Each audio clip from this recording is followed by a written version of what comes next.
Hey everybody, welcome to the podcast. Joined as always by my slightly dusty mate, Jackson Hinch. Jackson, how are you? How you doing, team? I'm great. I'll put that Fantastic. in the comments. And we are joined by Jimmy Kolb. It's Kolb, is it pronounced? Yep, that's how you pronounce it. That's how you pronounce it. That's right. I meant to ask before the podcast started, but fuck that up. So welcome to the podcast, Jimmy Kolb. So for those who may have missed it, and where the hell have you been? Jimmy just benched a 1120 pound or depends on the fucking formula, right? 508 509 kilo bench press, which just fucking insane. Now Jimmy, what were you thinking, mate? Thinking right at the moment or during the lift itself? During the lift, what were you thinking? Yep. I had a sports psychologist message me about that very topic, and he was interested to see.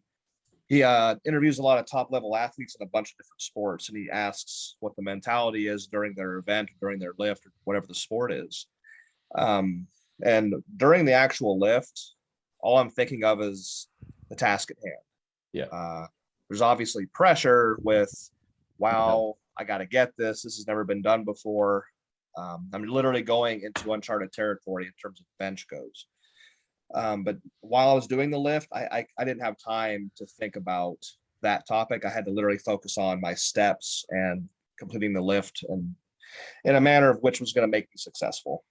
So, but afterwards it was an emotional, roller coaster. But during the lift, my mind is blank except for do what you got to do and make it right. Did you, this has obviously been a work in progress, eh? What was the attempt before this one? This was my opener. This was my opening weight. You opened on 1120. So I actually You're the man, bro. You're the man. Yeah, no, I did the lift twice.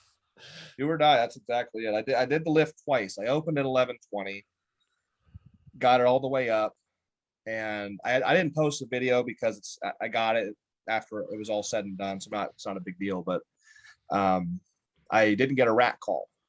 I was holding at the top. You posted about that. Yeah. I saw that too, yeah. So I couldn't get a rack call. I eventually I lost it after a few seconds. So I was just like, I looked at the table and just went, repeat, let's do it again. And on my second attempt, took the exact same weight and made it right that time and got the rack call and got it. So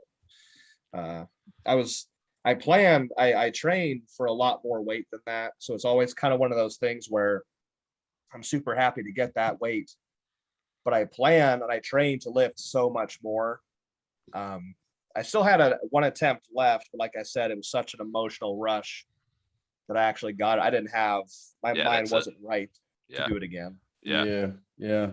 What's the brand and what's the shirt? What's the shirt you wore? I wore a single ply Titan Super Katana. Shit off. Okay. Wow. Yeah. That's Greg was looking for what's my next upgrade, and he's used one of those, and he's like, that's the last shirt I used. Yeah. It's not the shirt. I'm thinking it's some super duper new brand. No. I've been using katanas. Yeah. I've been using those for since I was 19 years old. Wow. So I've had 12 years to really work with that shirt, and they haven't really changed much in 12 years, so I've just been practicing and perfecting the technique with that shirt. And all the world records I've set are all-time world records, my bad, that I've set have all been with Titan Super Katanas. Wow, that's awesome for them as well. I mean, that's just shows the capability of the shirt as well. I had no idea it could even do that. The most I've ever held, and I missed a 280 kilo, but 270. But just having that kind of weight above your chest, I mean, that shirt does only so much. I mean, it's good for the pop. It's good for the pop off the chest, but it's all you from about halfway up. You must have some super strong bones. Yeah, well, 13. I mean, my first shirted bench I ever did was when I was 18, so 13 years ago, and I benched 550. So taking me 13 years to crawl and scratch my way. After I did 550, I did 565, then I did 585, then I did 6, then I did 615, then I did 620. I've literally crawled my way over 13 years to get from 550 to now 1120. That's an important thing to note for people thinking that it was just a a fluke of nature. This has been a lot of work. Yeah. Yes, and you guys both know what I'm talking about. I mean, it is very, very hard work. Actually, for someone, a lot of people don't have this sort of in-depth history on open powerlifting. If anyone wants to look it up, literally they have, I don't know how many comps you did, bro, but like they have your comps all the way back to 2009. Yeah. Where you benched, like, I think that might have been raw, maybe. It was 185 kilos, so like 405 pounds or so. Yep. But then they've got a 600-pound bench, single ply. And then it's literally just come up every year. Yes. Ticking along. Yeah. Yeah, for real. I think they said I've done, I thought it was a lot more, but they said like 29 competitions. Yeah. It's that might not be including the ones I bombed out of, but at least 29 successful competitions. Yeah, it's quite a cool progression to look at, because you can see every little bit by little bit by little bit. And here we are, 508, 1120. Yes. It's and each lift coming up was this one's a little bit different, but every lift coming up to this has been just as special to me. Of course. I mean, it was the world when I first benched 6, and then when I got 6, but when I 7, 8, 9 first 1,000-pound bench I ever did, those are very, very special. So I've always had records, all-time world records in individual weight classes. Yeah. But for the so this one is different, like I said, because this is the first time it's been heaviest weight ever pressed by a human. Period. That's it. Zeroed out. Full stop. That's why it's special. Right home and tell your parents. That's exactly. I mean, so we talked about, like, say, because obviously when you were doing it, you said, right, you're at the task at hand, which is, I completely get that. What are you thinking about beforehand? Like, are you one of those people that like gets in the zone? Are you one of those people that's like just quietly goes about it? Quietly goes about it. You're one of those like West Side guys that gets like ready to scrap someone, like punched in the face, thrown through a wall. Oh no. You waste too much energy. You get all psyched up and you start headbutting shit, and people are smacking you in the face and screaming. I used to do that when I was a teen. That was kind of the environment I was in for a minute. That quickly changed, and I realized if I don't do all that stuff, I saved so much energy. Oh yeah. Weird concept, but no. So before the lift, I literally told I had 20 people at the meet that were either competing or there to support. So group of 20 people, really, really awesome community. And I told everybody, I said, all right, we got to make this as normal as possible. I don't want to be, I'm serious when I need to be serious. Like laying down the bench, I'm very serious. But 100%. I said we joke, we laugh, we make fun of each other, we tell jokes, we throw shit, or we have a fun time when we lift together. So just make it normal. Just because this is a competition, don't change a thing. So I'm a routine creature of habit. So I did everything exactly the way. It's just another bench workout for me.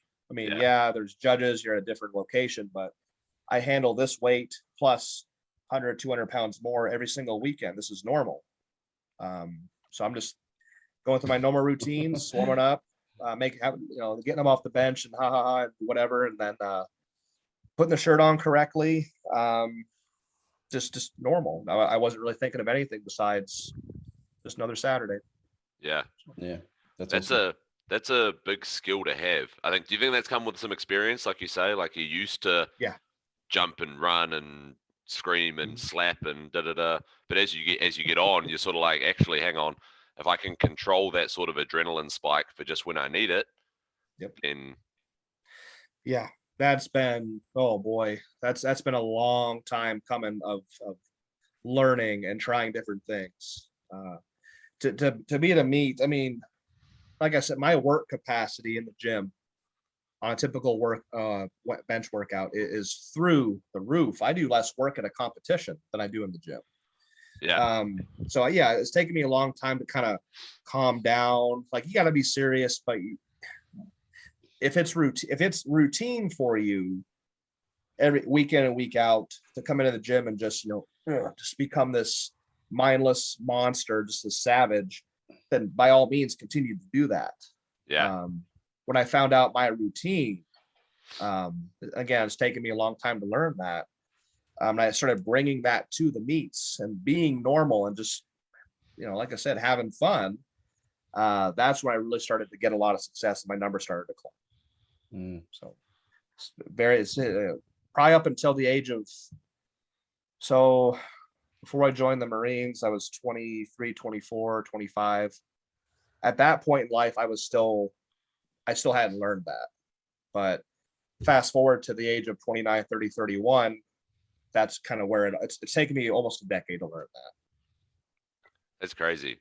So Jimmy, throughout your time with the Marines, you're still working out, obviously, still benching? Yeah. So I was in the Marines for 4 years. Yeah. And I was actually not lifting weights when I joined. Halfway through my enlistment, about the 2-year mark, I started picking up the weights again. And then my first 1,000-pound bench was actually done while I was still enlisted. Oh wow. They didn't like that. But, no. I didn't fit the. What's the story? I didn't fit. Oh, I didn't fit the. They have their. It is the U.S. military. I get it. They have their standards. Yeah. Your body weight standards, your waist to neck ratio and stuff like that. And I was safe for a long time, and then towards the end of my enlistment, I started to kind of not be so fit. Started to get bigger. So they didn't really appreciate that as much. But I got out. I'm enjoying life, and I'm doing what I do, and I love it. So that's awesome, man. Yeah, thank you. So, sorry, Jackson. Yeah, no, there you go for Jackson. Oh, I was going to say, so obviously, so when did you start like lifting weights? Did you say?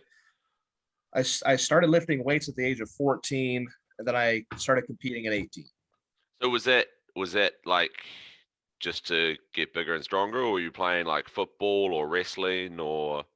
Nope, and that drove all the coaches nuts. They did not. They did not appreciate. I come from a very small town in Northeast Ohio. It's called Sugar Creek.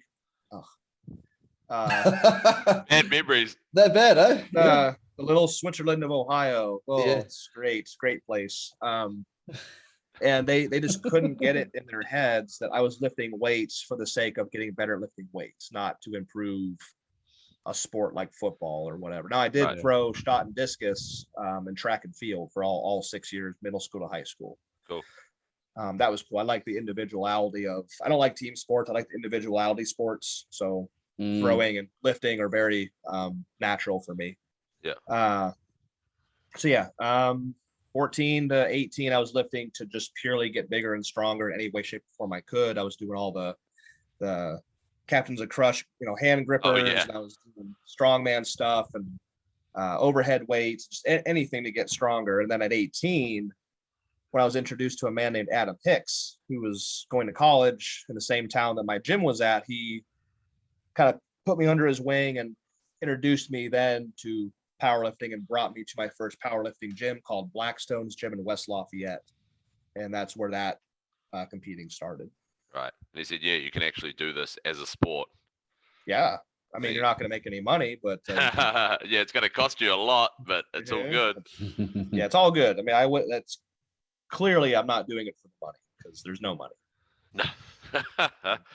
Once in a while, there's a little prize here and there if you can get a money meet, or the IPA actually pays you when you set an all-time world record in their Fed.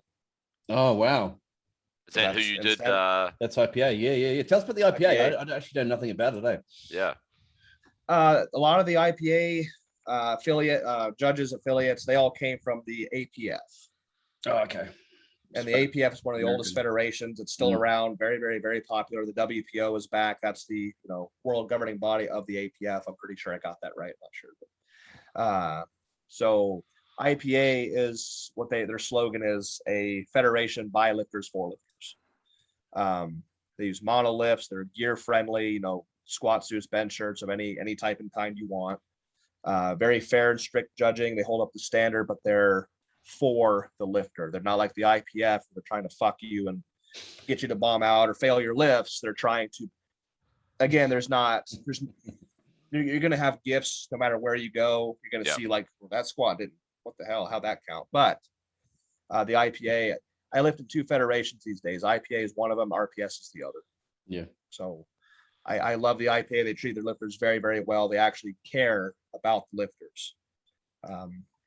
Very lifter friendly. So that's why I continue to go back to them. I've got to say, watching your lift day, I mean, you tend to, I mean, you probably get thousands of people that will watch that lift and critique it, thinking, you know, is it up to IPF standards? And I've got to say, that was the cleanest looking equipped bench I've ever seen. You know, there was no doubt. There was the pause was. I mean, that was you know, put the IPF to shame in terms of that pause. That was a massive pause. That bar was motionless, and you were just holding it there at the top of your chest. And that lockout, you know, you often look at some of these equipped benches and you think, well, it's not quite locked out. The elbows are still soft, but there was no doubt in anyone's mind there. That was a clean equipped. I appreciate that. I do. I pride myself on, you know, doing things the way I know they need to be done. And I can say I don't, to this day, I'm pretty sure, I mean, you can look at all my lifts and judge it, but I've not been given what would be considered a gift in my entire career. But in here, or more important, probably in here, I wouldn't be able to accept, you know, if I knew for a fact it wasn't clean, I'd probably say, nah, turn it down. Like that was not, I wasn't locked out or whatever it was, but I just, because that's not doing the sport any justice. And a sport that already has integrity issues, I do not need to add to the issue. So I try to do everything as clean and by the book as you possibly can. So I take a lot of pride in that. Yeah, no, well done. I don't know if it's like, I mean, people always try, but you seem to get a lot of people trying to like, I always see you post about it. Like you always seem to get people that are like, no, that didn't touch, or that wasn't paused, or, and you literally have like 4 different camera angles of the lift. And it's like, okay, dude, what more do you want? There was judges. What else? Yeah, that just, like, I had one kid, I benched 1,050. I got on my tattoo here on, Belmar, New Jersey, back in January.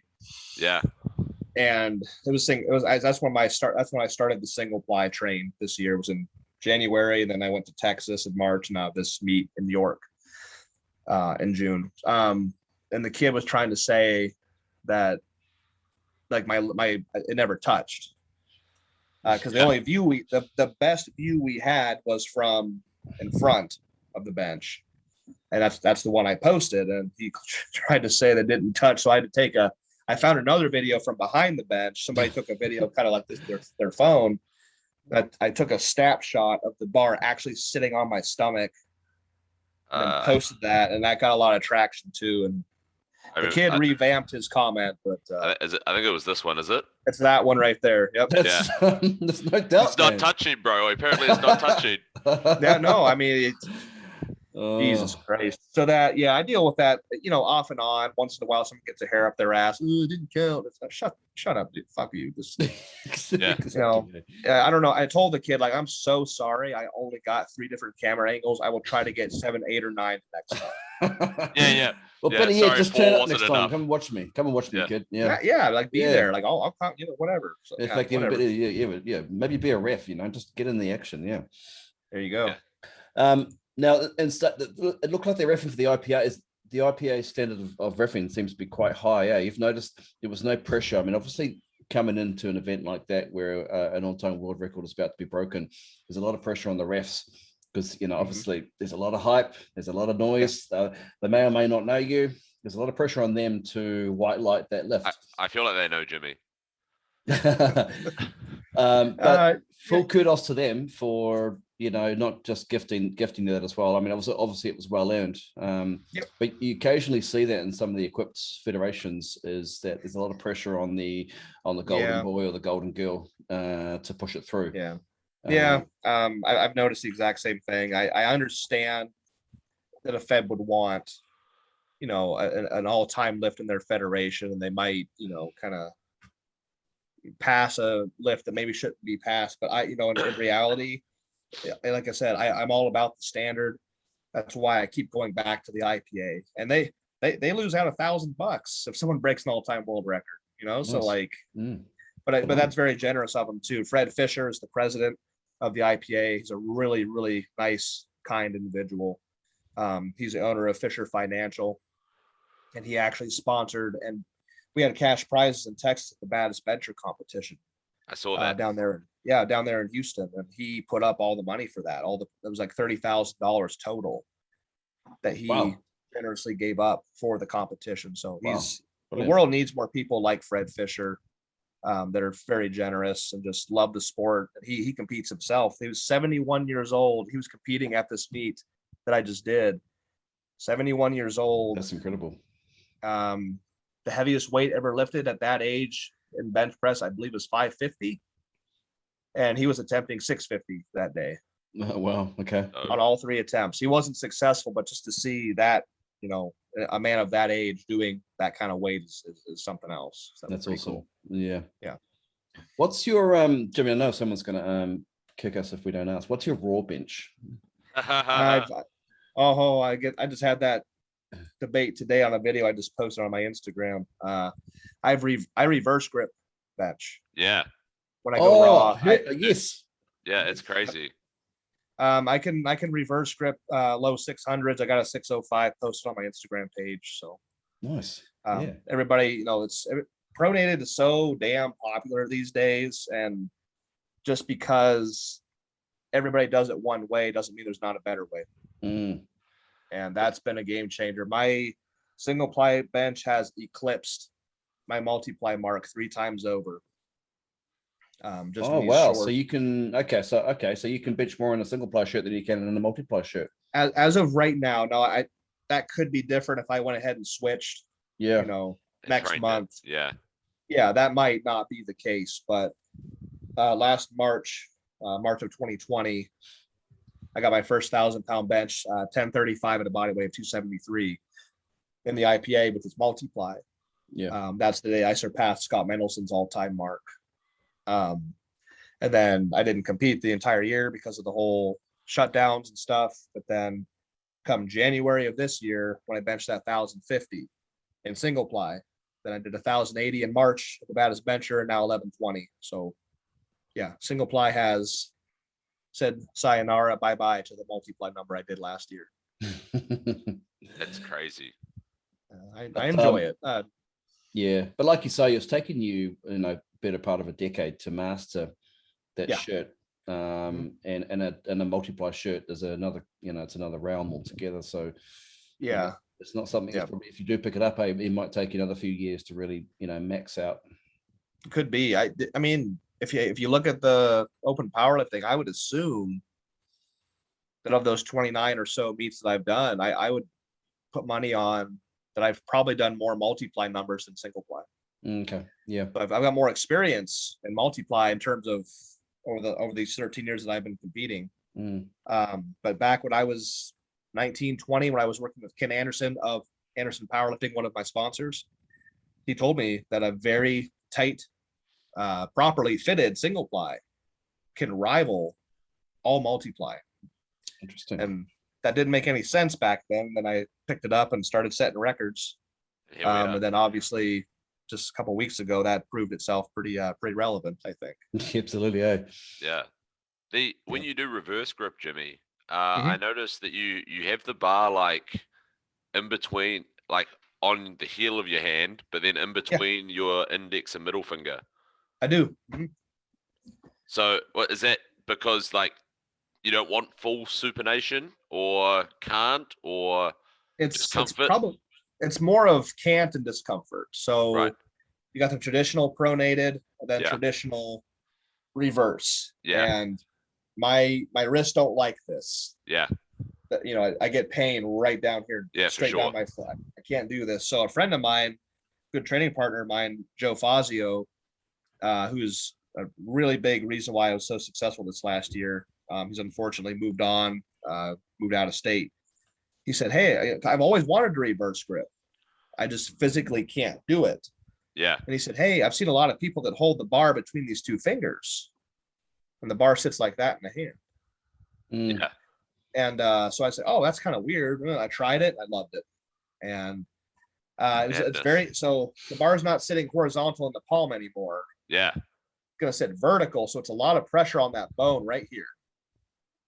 So it's very discomforting at first, but once you get used to it, that my reverse grip has far exceeded my capabilities raw pronated. Yeah. Super safe on the shoulders, takes stress away from the pecs, put it all back here where it belongs on the triceps. So it's a safe way to raw bench at maximum weights. You can blast your triceps. What else could I possibly want in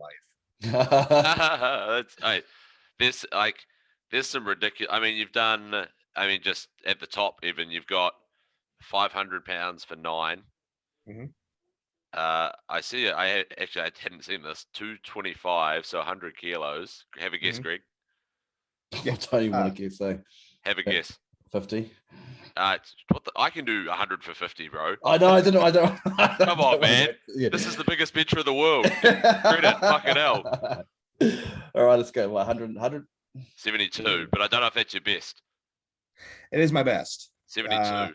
The last time I tried that, like 4 months prior, I landed on the worst possible number at 69. 69. Nice. Oh yeah. Nice. So I had to repeat it and go above that. So I could say something cool like 70 or 75 and not. You don't want to be known as a 69er, mate. Yeah. No. How many people did you have to tell that you could do? Like, how many people did you have to tell in between? I actually gave myself a lower number, so I didn't have to say that. I did 68, I swear. Yeah, it was 60. Yeah, I got 70 maybe. But so I did 72. That's my best so far. But it's so damn hard. Oh yeah. For me to do that because I don't train for the high reps. No. That's very, very not routine for me. I'm a big fan of singles and doubles. That's all I do as far as. How did your triceps feel after that? You know what burned the most was my legs. holding the position. Yeah. Holding the position. That's the high reps. The high rep shit. Like, there's so much constant leg drive, and I don't really train my lower body anymore since I'm just a bench guy. And the legs are the most painful part. Obviously there was fatigue up here that eventually that I couldn't go any further, but what hurt the most was the burning in both of my legs. Holy shit. Yeah. So that was pretty good. What is, just for the bros, with 4 plates, so 405, 180, what's your best at that? I've tried to get 20 reps. I've gotten very close with 19 and I'm going to call it a half. Can't even do one. 19 and a half with 405. I will not say 20 because I legitimately, last time I tried that son of a bitch, I got to rep, I think 16 or 17, and both of my legs kicked out from underneath me. Oh, did your feet slip? So while still holding it, I tucked both legs back underneath and then completed just shy of that 20 reps. So. Oh no. You're a monster, Matt. You're a monster.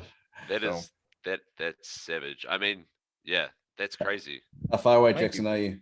Can you do it? What? 20? 19. Yeah, or 20. No, my best is 11. Oh wow. 180. I've done 11. That's awesome. Oh cool. Yeah. That's awesome. That's a rare thing, to be honest. Yeah, I do. When I hit it for 10, that was my day. I was like, all right, I'm finally a man. I can go buy my own beer. I can, Exactly. I don't know. Oh wow, yeah. Supermarket now. You can spit and cuss. For real. Yeah. And then I get there and she's like, can I see some ID, please? I'm like, I got carded, son of a bitch. I just benched 4 plates for 10. Do you not know who I am? You need to show them. Right. I'm an adult now. Yeah. Show them video. Yeah. So Jimmy, just on that training, how does one bench 1120? What do you need to do? What do we need to do, mate? Oh boy. Greg well, yeah, I'm gonna write this down. It's not a new suit, Greg. You've already got the shirt. So. I'll get my super cat back from somebody. Until somebody, probably in one of these I call them rubber shirts. People hate me for it, but I think it's funny. Until one of these guys in a rubber shirt or whatever surpasses that mark, I can say for now, best shirt in the world you could possibly buy is a Super Katana, single ply. But what do we need to do? Well, I mean, it's a lot of it is time and adaptation. Like I said, I mean, 550 when I was 18 literally felt like a Mack truck was on my chest. Yeah. But that's what I was adapted. That's what my CNS could handle back then. So what 1120 feels like to me now is exactly how 700 felt when I was maxing out at 700. Interesting. It's all CNS adaptation. So many consistent, that's important, consistent years, constant work going up. Like I said, over a decade, in excess of a decade of me to get where I'm at right now. A lot of smart training. I mean, being in equipment is probably one of the safest things you could possibly do. So that's awesome. Yeah. You're not going to tear a pec. If I blow a pec, being a natural athlete, if I tear a pec or blow a shoulder, I'm done. Like it's going to take me in excess of a year probably to get back from something like that. I can't afford to be getting hurt. So training the equipment, living the equipment, train raw if you have to or want to. I have my raw day. I call my not shirted day. What people call raw. Yeah. Raw with shirt. So I've got a shirted day and a not shirted day. Yeah. Yeah, people call that raw, I guess. But train as heavy as you can, as often as you can. As long as your CNS can come back from that week to week to week, just keep going. Throw in your variations so you don't adapt to your training. The law of accommodation we don't want to avoid. Tons of triceps and metric shitloads of upper back work. Is that right? Okay. So what's your typical week look like from a training cycle? Yeah, train your back more than your front. Absolutely. Have to. So we've been friends long enough. You should know that. No, I do. I was going to say that's not a surprise. No, I didn't. Yeah, but I've never heard metric tons. I've never heard that terminology before. So I'm like, okay. So I'm thinking more than once a week then, eh? So what's a typical week look like for you, Jimmy, in terms of training? 6 days a week. Jesus, 6 days a week for a bench. 6 days a week. I've been doing that for 2 years. It fucking sucks, but I do it to myself. So yeah. My weekend is Fridays. Fridays is the only day I don't train. This is all my mental fortitude. My week begins with Saturday mornings, like today, with my max effort shirted bench. That's where my week begins. And I train all the way to that coming Thursday. Then I have Friday off to do whatever. Then I start it back over on Saturday. So 2 bench days a week, 2 shoulder days a week, 2 back days a week. I throw in the occasional legs or deadlifts every once in a while just to stimulate the lower body, but that's very rare. I'm trying to do that more now. I'm trying to gain some weight, some healthy weight, and I can afford to put some in my lower body. I'm 5 pounds shy of 300 pounds right now, so I'm trying to climb the weight ladder a little bit more. Like I said, 2 bench days, 1 shirted, 1 not shirted. Shoulder days are nothing overhead ever.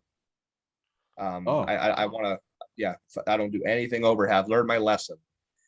I tell people that if you want to do overhead weights for the sake of building an overhead weight strength, then go do it. But for bench pressing, it's not necessary. A lot of laterals, a lot of rear delt, stuff like that. And then on the back days, I train like a bodybuilder. Like 80% of the work I do is bodybuilding, and then when I bench, it's powerlifting. Back days are just shrugs and rows and rows and rows and rows. The occasional pull down, but those are just cosmetic. And then on one of those back days, one of the shoulder days, I also at the end of the workout throw in about 100 band push downs. Oh yeah. On a non-benching day, just to add more volume and overall work capacity to the triceps per week. Yeah, that's how I do it. So I mean, what's no? So you said like one or a couple of pull downs occasionally. Is that the same logic as the no overhead pressing? You basically just want to train your body to be like strong this way horizontally. Yes. Yep. I everything I do is very derivative of training for the bench. I got the blinders on. Everything I do is geared towards making the bench better. So I want to look kind of good. So I'll do occasional pull downs to kind of get the overall development of the upper back. Tons and tons of shrugs is one of the most underrated movements for bench pressing, in my opinion. Interesting. People are obsessed with lat. I'm not saying lats are not important. I'm not saying that at all. But the diamond shaped trapezius muscle is in 100% contact with that bench pad at all times during a bench. So it has to be super strong. So those who don't train traps, I'm like, well, why not? It's literally in contact with the whole muscles in contact with the pad has to be strong. So when I was doing 3 days of back work a week for the first year, just to kind of bring my back up. And my goal per week was to do 150 sets of back per week. 150 sets of back. That's a metric ton of volume. That's a lot of volume, son. That was a minimum of 50 sets per day. Wow. Then once I brought it up, the guy was like, okay, that's good. I'm still trying to build it, but I'm not trying to go over the top. So now it's 2 days, and it's not even then. It's probably like 3 to 5 movements of 3 to 5 sets a piece. Not nothing like it was before. You're sort of playing catch up before, you reckon, trying to bring it up. Yeah. I saw a very obvious weakness that I had. That was my upper back development. So the last 2 years has been the most that I've ever trained my upper back in terms of my entire career. Yeah. I wish I would have been doing that, back when I was 18, 19 years old, but yeah. You don't think like that when you're young though. Yeah, exactly. So do you do any direct arm training then as well? You said you do tricep push downs. Any forearms, biceps? Not really. I think no, forearms, yes, because if you think, especially if you're an equipped lifter, this part of the arm, part of the wrist is protected. You got the wrist wrap. Yep. This part of the arm is completely encased or protected by the shirt. Yeah. And this is completely exposed the entire time. Yeah. So I think wrist curls and stuff are fucking stupid. So I do a lot of leverage work. I take like a sled. Yes. The arm 100%. work, a lot of leverage work, just to kind of bring up the conditioning in the forearms. Direct arm biceps, probably once a month if I even think about it. I think biceps are stupid. Cohen said it. He said they're like ornaments on a Christmas tree. I've heard him say that. It's funny. Yeah, same concept. I mean, I like to train them, like I said, once a month, twice a month if I feel like it, just to kind of get a pump. Look in the mirror, whatever. But triceps, it's a lot of triceps. Jimmy, a lot of this logic applies to equipped benching, because obviously raw benches probably need that lat development, and big biceps obviously help because they obviously have to pop off the chest. Sure. With that thick muscle groups, whereas equipped benching, you've got that, the bench off the shirt takes a fair bit of that load at the bottom half anyway. Yes. That's the logic you apply, for equipped lifting. Interesting. Yeah. I mean, if I could still, I reverse grip 600 plus without specializing in it. So the musculature I have to train for the equipped bench still gives me a decent amount of raw strength. Yeah. Now, people, the biggest question I get is when are you, like I'm going to, but when are you going to switch to raw? That's a weekly, and not even from the same person. That is a weekly question I get. And I don't have an answer because I have no interest in competing raw. At least, I mean, I could change at any moment, but I've got way too much left to do that I want to do in the equipment, single ply, multi-ply, whatever it is. For me to do raw and be very successful at it, I'd have to completely change everything. No more shirt work, no more equip, just only raw. And I'm not willing to do that right now. So on your, you have a shirted day and a non-shirted day. Mm-hmm. So you do a lot of work in like a RAM, etc. Is that on your non-shirted day, or would that count as shirted work? It could. So my non-shirted day just means I'm just not in my bench shirt. Yeah, right. I could be either completely raw or in a RAM. Yeah. Because it's not a shirt, but it's still a piece of equipment, but it's not a shirt. Yeah. I'll do RAM work both days if I feel like it. Right. Saturday is always shirt. I might do RAM work before or after, but you have to live in that equipment to become proficient at it and know it the best. Mm-hmm. But yeah, both days I could go just raw, just reverse grip off boards or full range, whatever I want. The next week I might do cambered bar or buffalo bar, completely max effort and with a RAM on off boards or something like that, just to, sometimes I have 2,000 pound days a week. Sometimes it's on the not shirted day with a ram, then shirt work on Saturday. So just trying to increase work capacity. Actually, yeah, since you've done that 1,000 pounds, I mean, you were probably benching in training to boards and stuff before you actually hit it in competition. Yep. But how many, rough guess, I don't know if you've counted this, just as a cool stat, how many times have you handled over 1,000 pounds on bench press? Oh, geez. It's that many. Shit. Oh, dude, it's every weekend. That's what I mean. Is it pretty much every week? It's like a very regular thing. Yeah, it might, like my working, like these days, my working sets don't start till I'm over 1,100 pounds. So I've been, I mean, I benched 1035 last March, so March of 2020, and I was handling it up until that meet. So probably almost every weekend for the past 18 months or so. Yeah, 18, about a year and a half to 20 months, probably. Yeah. Damn. Yeah. So Jimmy, you're operating and training at a higher level than you are in the meet. I think you mentioned exactly. That. My idea is that if my work capacity is through the roof in training, when I go to the competitions, that's going to be easy. You know, you do less work at a competition than you should be doing more work in the gym than you do at a competition. The gym work, the workouts are supposed to kill you and be atrocious. I mean, they joke that I often use the gym's trash can. They want to get me a puke bucket, but I use the trash can to puke in almost every fucking weekend because I am pushing myself further and further and further. If not by weight, by reps, or by lowering the boards, or a combination of all three of those things. Yeah. Every single weekend I have a small goal, like, well, 2 weeks ago I doubled that, want to triple it, or I hit that weight for a double to a 2 board, let's do it to a 1 board, or it just something. I'm always trying to move forward. And the workouts will obliterate me. And then the competition is easy in comparison. That's So my philosophy anyway.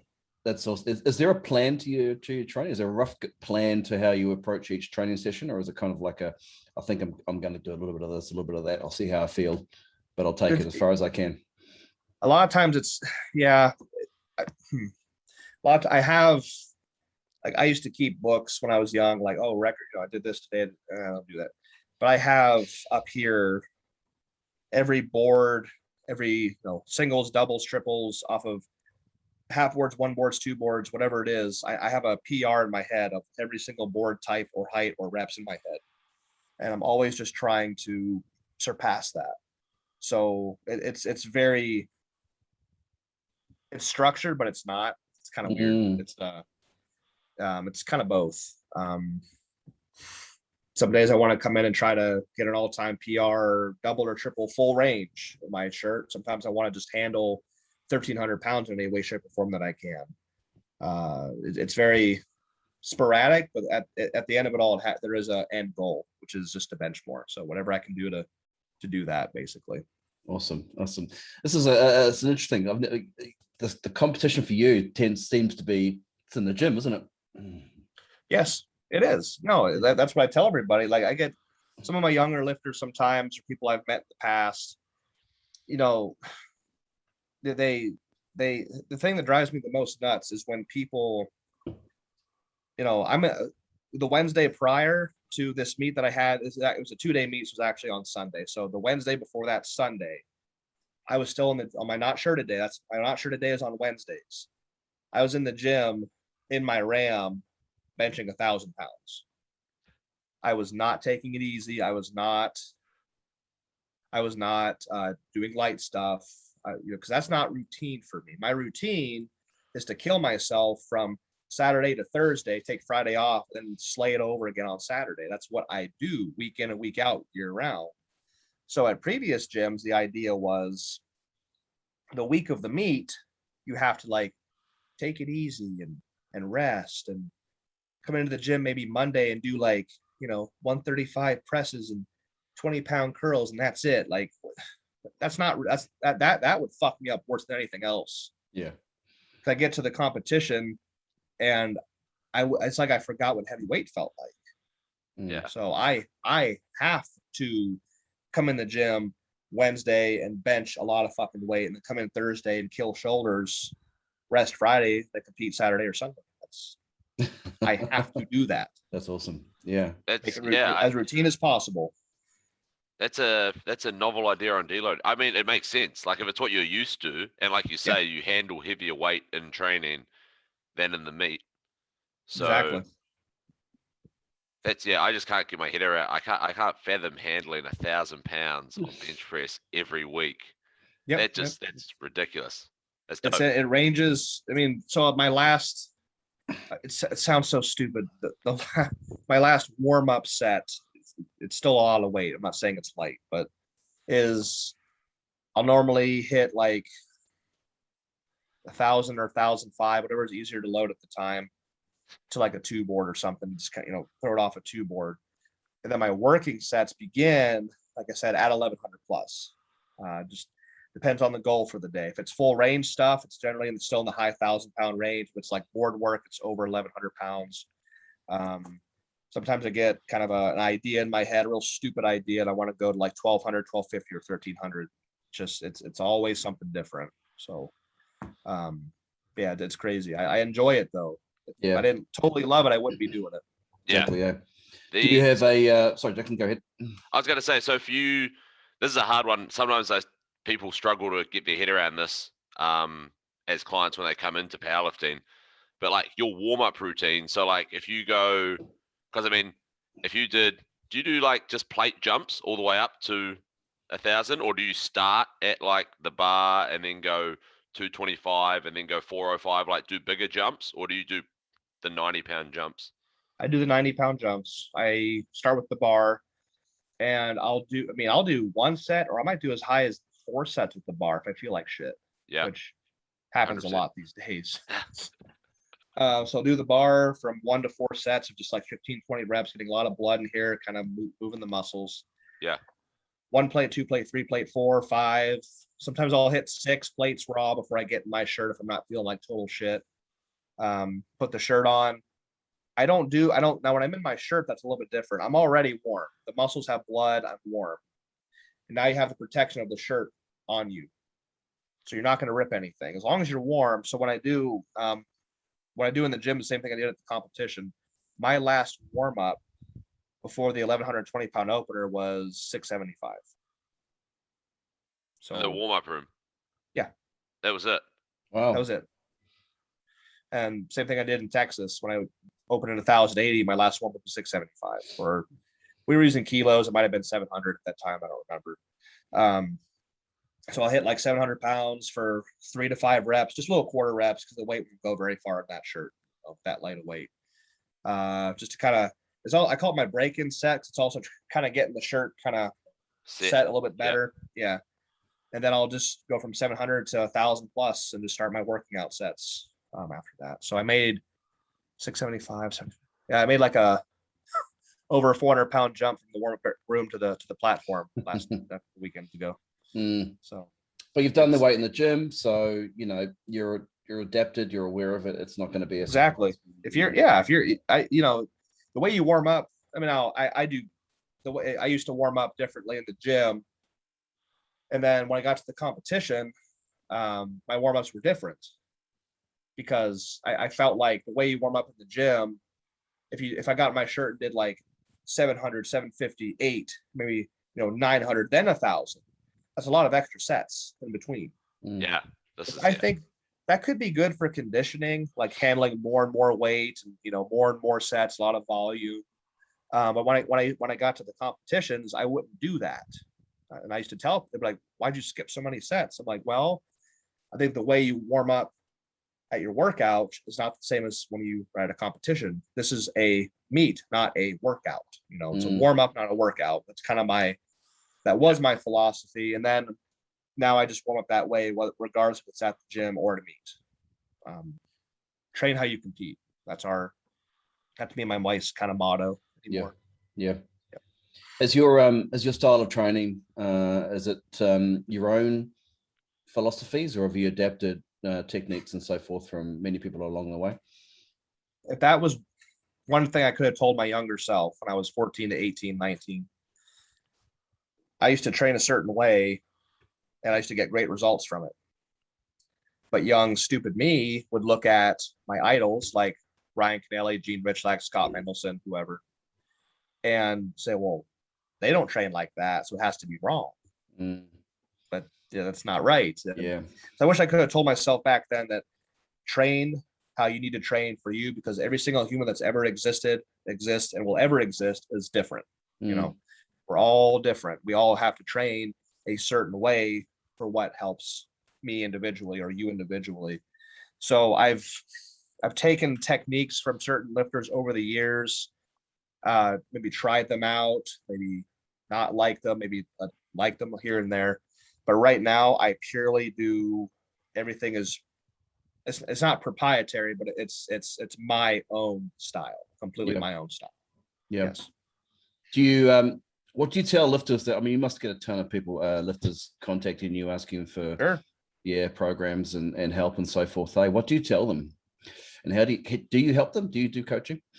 I do. I design custom programs for people. So if they're, but I don't follow program or a style. It's my own thing. But people come to me and want advice. I'm like, well, if you're coming to me, I mean, I'm going to look at so what I do is new, novice, experience, doesn't matter. If they're coming to me for a reason, it's because they want to increase their bench. I can't help you with squat or deadlift. So, so I tell them like, hey, send me everything you do for bench. And you cannot give me too much information. The more information you give me, the better. It's impossible to give me too much information. I mean, set by set, rep by rep, exercise by exercise, week by week. I look at everything they do and look at their numbers and what their goals are. I'm like, okay, well, you're coming to me. So in my opinion, I think you could change this, this, and this. Let's try this instead. And I write them up a custom 1 or 3 month program based on their individual needs. Maybe they have weak triceps, weak upper back. Maybe their shirt work is just too inconsistent. Maybe they're only in the shirt once a month or once every 3 weeks. That's not right. And I give them this custom program. It's not a cookie cutter program. It's not everybody gets the same thing. It's completely custom. And then they can stay in touch with me the entire time, week by week. They can contact me on Instagram, call me sometimes I give out my number, not all the time, but and I depends on the case by case, but they can stay in touch with me the entire time. And week by week, we can change things, tweak things, just based on what they need. So it's hard for me. I get a lot of people that need it or want it. I can't help everybody, but I try. Yeah. Have things blown up since the 1120? Yeah.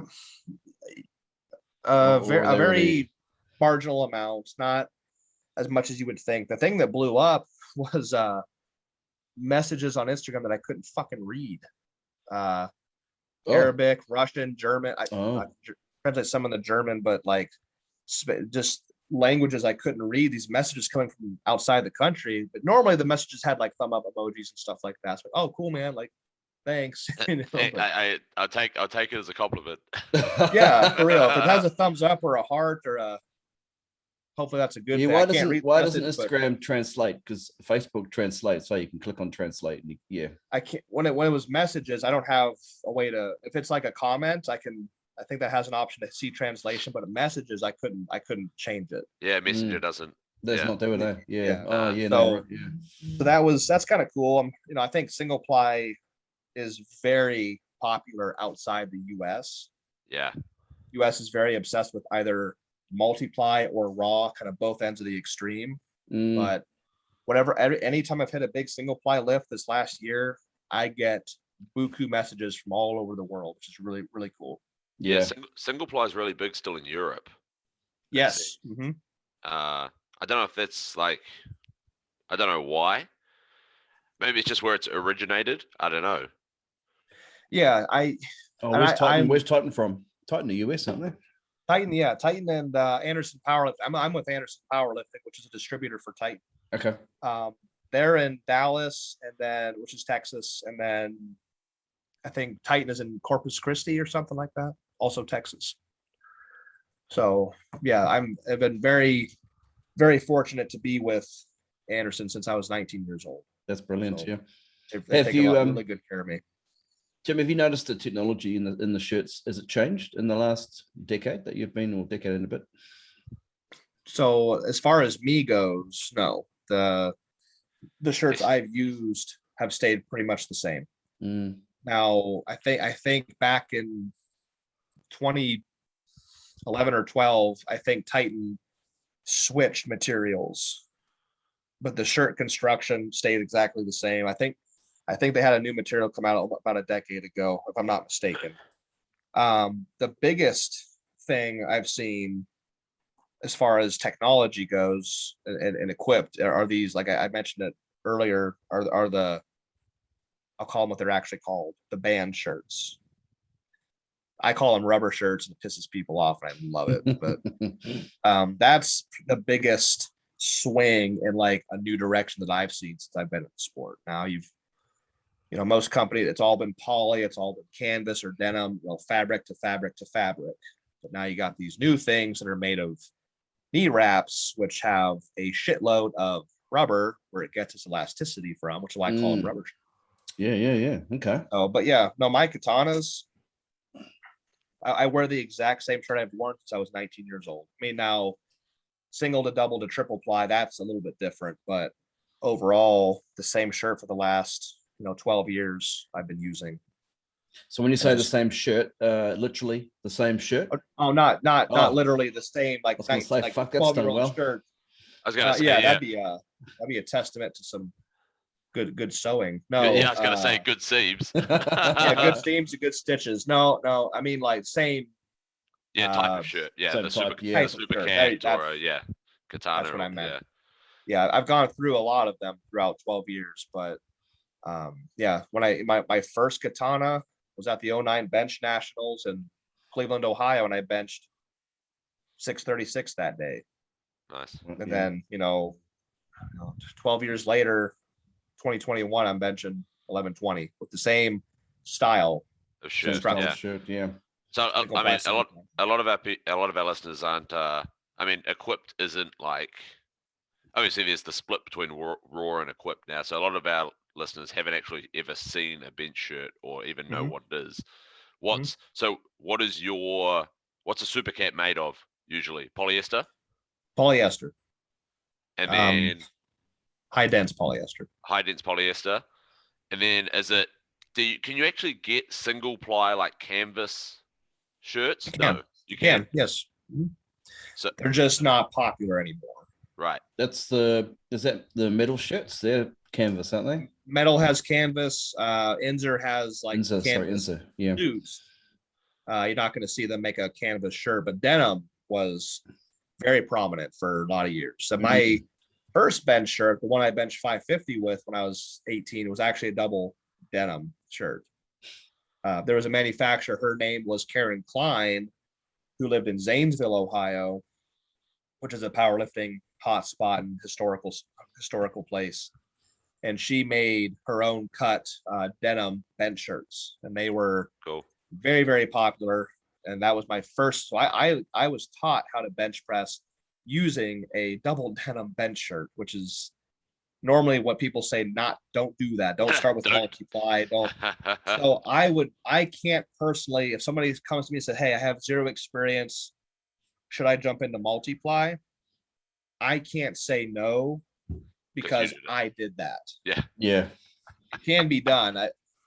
I think it might be cooler if you go single ply first, and it may be easier to learn. But if you want to go multi-ply, go multi-ply. I don't care. Those new rubber shirts that you're talking now, people are going to hate me as well. You've started saying it too now. Yeah. There you go. Okay. Yeah. So this is how it starts, man. This is how it starts. Yeah. Jimmy said it, and then everyone says it. The new rubber shirts. So given that it's got the more of like a knee wrap material versus say like a canvas or a polyester that literally probably doesn't give, and it's much more sort of compression versus elastic. Exactly. Does that make it easier for people to use, and so people can, learn better or learn not better, obviously, but learn like jump in quicker? It's like a raw squat, and you put on some knee wraps. It's not that different. Yeah. The thing is the learning curve is much, much less. Yeah. Now, it would definitely, if somebody had experience in polyester or denim. Now, the thing with polyester shirts is that they're so damn hard to learn and to become proficient at. That's the biggest complaint, is that they're just so damn hard to use. So when I see a perfect bench press being done in a poly or a denim, it's one of the most technically sound, most awesome displays of technical perfection in the sport. It's so technical. These rubber shirts are, again, made of many layers of wrap material. There is some compression there because there is so much material, but it's a lot of elasticity too, and stored energy by elasticity. Yeah. And they are very easy to use in comparison. Right. Now, with somebody with zero experience, has never touched a shirt before, they're going to have better luck learning the rubber shirt faster. Yeah. The learning curve is so minimal. But I said they're easier to use too, and they're so over the top. There's guys in the world that can maybe bench in the 600s or 700s in a multi-ply poly that are benching 8,000-9,000 pounds in a rubber shirt. They just get instant that hundreds of pounds on their top equipped bench. So they've actually categorized those things as being what's called unlimited. So you've got single ply, multi-ply, and unlimited. I was about to ask that because I actually didn't know what unlimited was. Yeah. Yep. But I wanted to ask is should there be another category that was the shirts? Yeah. That was the biggest heel that and so Open Powerlifting had a poll that went out, I think about a year ago, maybe half a year ago, and it said like, that's the mecca. I think they're in Australia. The guys that run Open Powerlifting. Yeah, they're distributed. People that contribute are all over the place. So we have our local meets over here. We have our own dedicated person who we upload our results to. Oh, perfect. Okay, cool then. So amazing, Open Powerlifting, shout out. The work they do, I just subscribed to their Patreon not too long ago because I want to support them in any way I can because of how much work they do for the sport. So they had a poll that went out and said, should we make a new division for these? I'll use the correct term, the band shirts. And the poll was open for I think a week, and it was like 70 to 4 or 70 to 30 in favor of yes, new division. Yeah. That was a small win for us. They're actually being recognized and categorized as something completely different, which they are. See, I thought that I didn't know about the band shirts, and so I thought, you know how like some guys will like have squat briefs and a squat suit. Yes. I thought unlimited. It's gonna sound ridiculous, but I thought unlimited was like some geezer was putting like a single ply shirt on, and then getting like a slightly bigger size shirt and putting it over top. Oh, I see. So he's wearing like two shirts, you know? Yeah. So the whole thing is, no matter if it's multi-ply or unlimited, the shirt still has to be one solid construction piece. Right. Okay. That's generally the rules on most fits. That's So you couldn't, for example, this is the biggest. I've been very open on my opinion about band shirts since they came out. Back in the day when it was just denim and poly, some guys were trying to break records and things like that. They used to get caught, but they would sew like knee wraps into their shirts. So for one, that's illegal because it's not one solid construction. Two, you just can't add elastic material to your equipment. Yeah. So given that in mind, then these shirts come out that are made of nothing but elastic material, and somehow it's legal. So that's the whole reason why I've not been okay with it this entire time, and I've been very vocal about that, which makes people not like me. Have you backed yourself into a corner now, Jimmy? You can't use a rubber shirt now, can you? Oh, absolutely. Well, I think my hand is eventually going to be forced. Can't beat him. Join him. Yeah. I mean, if they're all good, I'll play their game eventually. I'm going to get on their game and play it here before too long. But so that's why I have the goal in mind at this last meet was to not the record that had stood as far as the heaviest bench ever done by a human being, regardless of equipment, was 1110. Yep. Done by an individual named Will Barodi, who I competed with in Texas, in the unlimited category.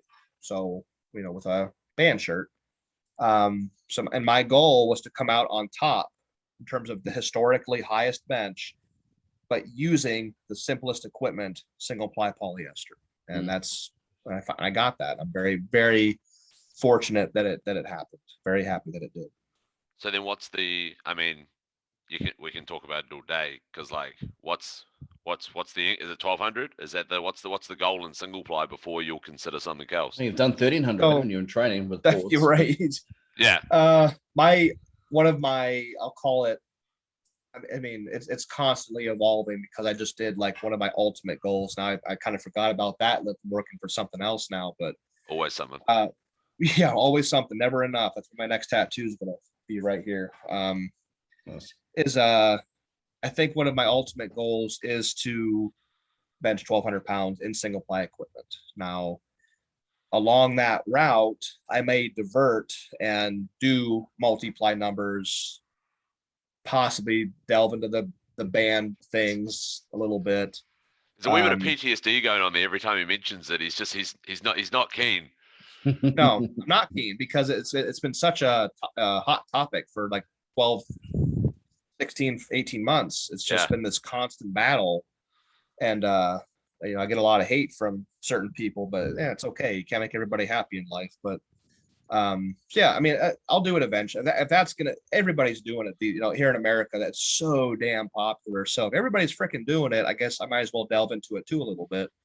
But I'm very drawn to the single ply, because when you compete single ply, and Greg, you know this, it's just single ply poly. There's nothing else. I mean, there's different manufacturers. You got Metal, Insert, Titan, Crane, whatever it is, but it's all single ply poly. When you get into multi-ply and now unlimited, there is no differentiating. You could have a double ply this, a quadruple ply that, or a rubber shirt that weighs 10 pounds, or a 4-ply squat briefs and a 2-ply suit. I mean, just there's no differentiating with it. But when I go single ply, I'm lifting in a division that is just single ply polyester. And I'm very drawn to that simplicity. When I wear my shirts, they're closed back shirts. They're IPF approved type shirts that are closed back and closed neck. What would entail an actual bench shirt, something that looks something like this, So I'm drawn to that simplicity and getting as much as I possibly can out of that one single layer of material, which is very, very cool to me. Yeah. So would you like to it see all, but I love single ply. Yeah. Would you like to see a meet where maybe, I'm looking at the list of the top 15 here, and 11 of them have lifted in the last 2 or 3 years at least. Would it be great to get them all together in one meet? Yeah, that was what the baddest bencher was. The baddest bencher. That's what Jackson said. The baddest bencher was the first time. There was a lot of firsts set at that meet. So before this meet ever happened, the most 1,000-pound benchers you would have had at the same competition was like 2.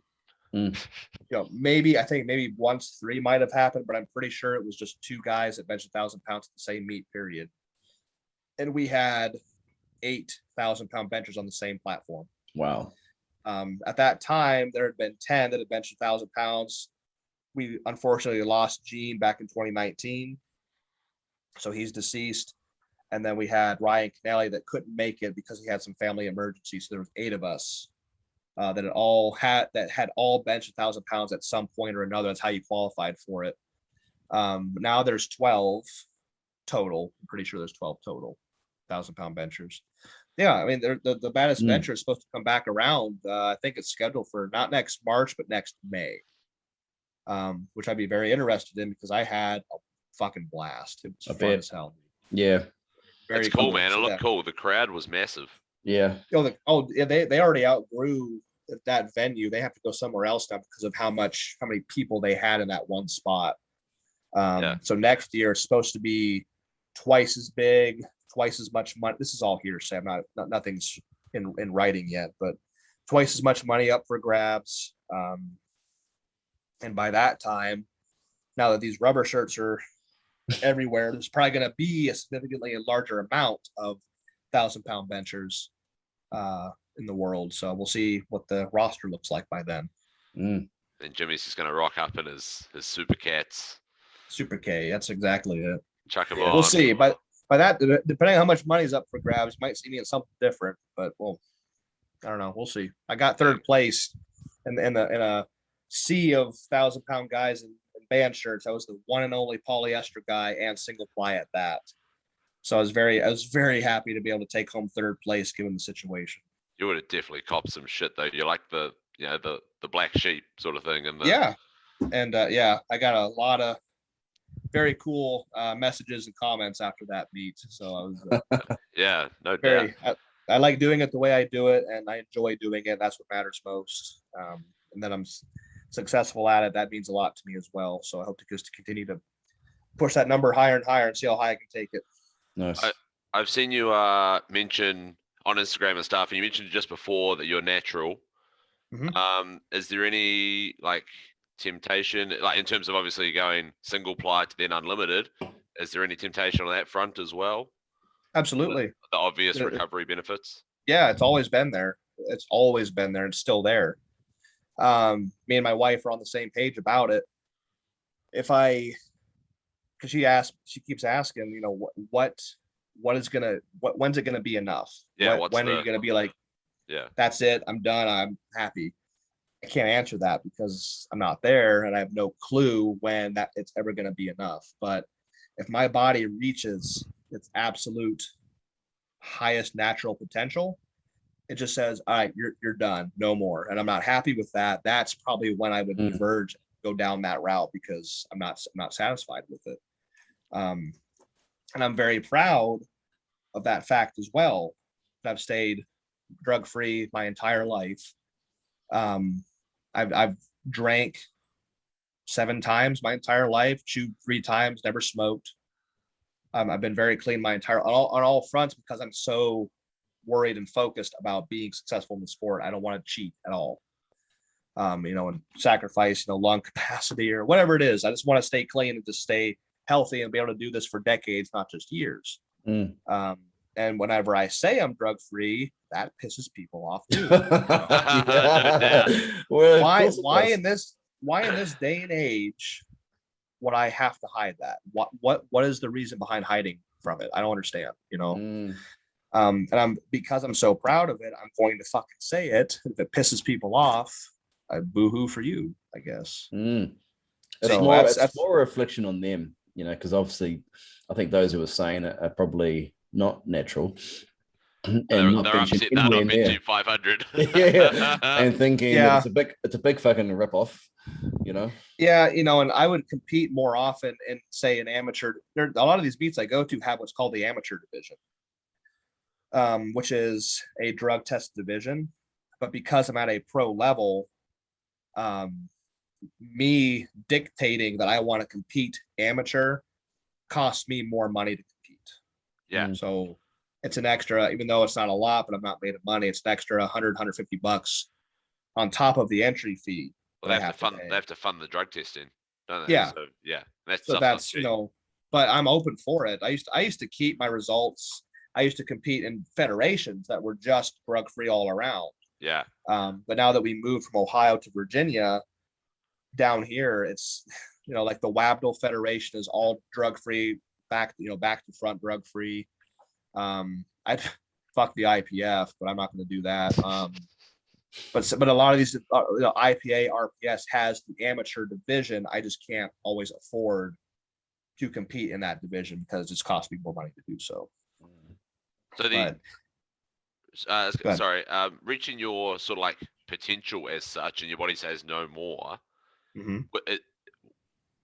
What would that look like though? Like, how would you know? Because that could potentially be, say it's a tricep rupture or something, then that could actually then affect you, even if you go into the untested realm. That tricep rupture is never going to be the same, so you would be somewhat limiting yourself, if that makes sense. That's true. I guess I'm thinking again. This is because I know nothing about that world, but I'm thinking it'd be more of a sign of like, I'm progressing over the years. Whatever. I'm getting bigger numbers, and then all of a sudden, almost like a wall, maybe I just stop. It's like I physically cannot do anymore. I can't handle anymore. Yeah, that's the the idea I have. I don't know if that'll be true or if my body will eventually break. I don't know. Yeah. But for now, the way things look, I don't have anything to worry about. You're still going. How old are you, Jimmy? 31. I'm 31. So still progressing. Yeah. So I'm just going to keep putting bigger and bigger numbers out there, and doing it drug free and being vocal that I'm drug free. And if people don't like it, like tough shit, I guess. Exactly. Good on you, mate. Awesome. Yeah. Thanks. What's next for Jimmy? Where are we going to see you next, man? So I only have 4 weeks between my last competition and my next one. So 2 weeks from, well, for me, 2 weeks from today, the 24th, I'm going to be back in York competing at Amy Richlack's RPS Pennsylvania State competition. I'm going to open a little bit more conservative. I just did my opener today. I posted it on Instagram. I'm going to take a less aggressive shirt. It's called an F6 by Titan. No, F6. Yeah, I used to have one of those. F6. Yeah, opening F6. Nope. I'm going to open in low thousands with that shirt. I don't think an F6 could even do that. Yeah, I've been experimenting with it because one layer of F6 is 26% thinner than a layer of katana material. So in my mind, that means you can wear them even tighter. And so that's I'm kind of getting some gears turning. So I'm working with it. It's working out very well. So I'm going to make the super heavyweight class by any means necessary. We've got 2 weeks to figure it out.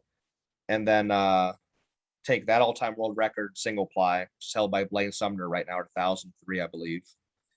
And then kind of go nuts on the second and third attempt of my katana and see what I can do.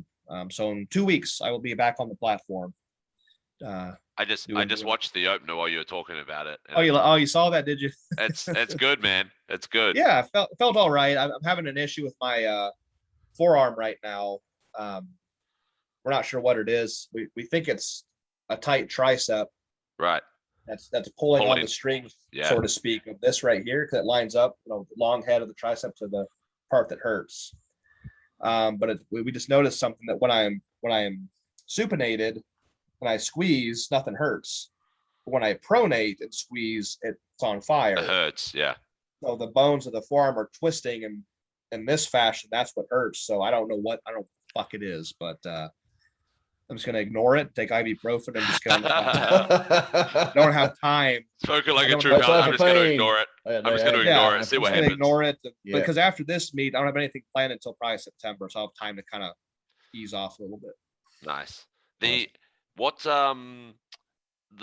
you said, the bones in your forearm must be ridiculously dense. I mean, they'd have to. That's the when I was in the martial arts for a while, we learned about the bone structure and how they're not actually, rock solid. They're made of calcium structures that are full of holes. Yeah. And the way we would progress on breaking more and more boards, or eventually down to cement slabs, we would hit the area over and over again. Yeah. To increase the bone density to be able to do those things. So over the course of 13 years, progressively heavier and heavier in the bench, I think the bone structure the bone structure pretty much in the upper body, humerus and lower arm bones, has definitely had to have increased. There's no way somebody who's adapt to say 200 pounds, it would be very bad idea to put 1,100 pounds in your hands because your bones would break. Yeah. It's just that's not a question. So I have no way to test that. But how thick are your wrists? Have you measured them? Yeah, when I was 18, they were 7, and now I think they're 8.25. So actually got some wrist hypertrophy. Yeah, I mean everything grows over time. Your connective tissues, your joints, everything slowly grows over time. So I've gained over an inch in my wrist over a decade. Wow. Have you ever considered everything's towards benching now, so you've got like you said, you got blinders on. Yeah. But like arm wrestling at all as like a sport? Oh boy. Obviously, no, maybe not from that direction. I did a little bit. I've done a little bit of everything over the years, but again, going back to when I was a teenager, I did a little bit of, I'm talking local, not even state level, just local pulling competitions. And oh, Christ, that was the most pain I had been in a long time. I understand the forces this way, but I don't understand this. Like, yeah, I don't. So that does not. I'm not built for that. I know, like, good old Mendy, Big Scott Mendelson, went from benching to arm wrestling, and I think he was pretty damn dominant and successful with it. But that man, even compared to like me, I'm not that big a stature guy compared to someone like Ryan Kennelly or Scott or Tiny Meeker. Those guys' joints are even thicker than mine. Yeah. I just don't think I'm built for it. And there's a lot of money in that sport, but even that can't draw me to it. I like benching. Gonna stick to that, I think. I love it. Yeah. I love it. All right. Jimmy, you're a good man. It's been a pleasure having you on, my friend. How do people reach you? I'm assuming through your Instagram, eh? Yeah, Instagram. Pretty much you can find me if you just type in Kolb Strong. KOLB Strong is my brand name, Instagram handle, everything. So Kolb Strong on Instagram. Facebook, it's Jimmy Kolb, Jimmy Kolb. They can direct message me on there, comment on my videos, do whatever they need to do. That's the most universal way to get in touch with me is through Instagram. I also have a Patreon that I run that is $10 a month for anybody that wants to join. And what I do with Patreon is I put every single workout that I do 6 days a week on there, front to back. Every single set, rep, exercise that I do 6 days a week goes on Patreon for people to watch, and I commentary over the entire thing. That's cool. Small way to give back. Is it video or written? It's video. Cool.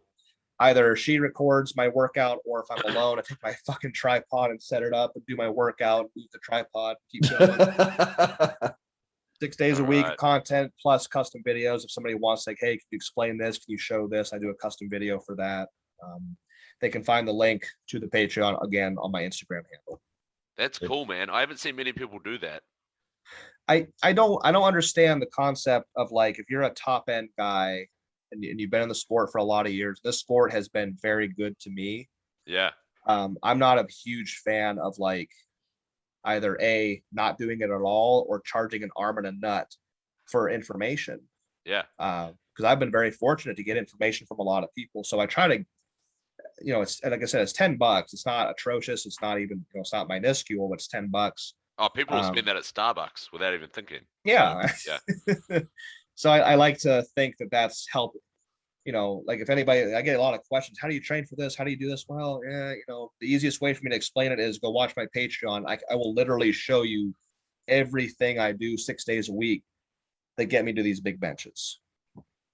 That's a cool, novel way to do it. I think I talked about it with Greg when we said we were going to get you on.